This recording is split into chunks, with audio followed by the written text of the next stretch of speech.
Uloğly, Atly, Piyada.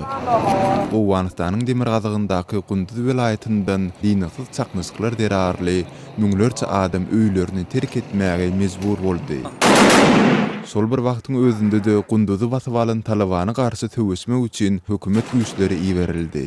28 sentýabrda Talabanyň yüzlerçe jeňçiden ibaret ýaragly leskeri Gunduzy basyp alyp şäheriň kontrollygyny öz ellerine geçirdiler.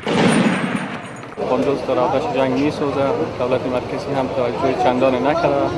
دیگه در اواخر وضعیت بسیار ناگوار هست که مردم خیلی به سطوح آمده.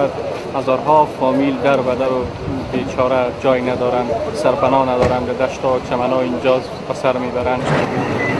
Gunduz welaýatynyň merkezi bolan Gunduz soňky 14 ýylda dolulugyna Talabanyň eline geçen ilkinji uly şäher boldy. Seýlede bu halkary güýçleri Owganystany terk edilibäri Talaban jeňçileriniň hökümet güýçlerine garşy amala asyran iň üstünlikli hüjumy boldy.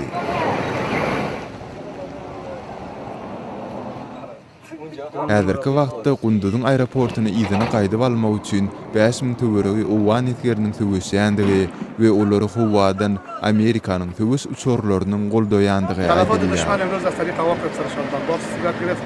حدود 83 نفر طرفا داشتن که به جمله کشته شدگیانشان 3 نفر طبیعی عربی به حضور داشت.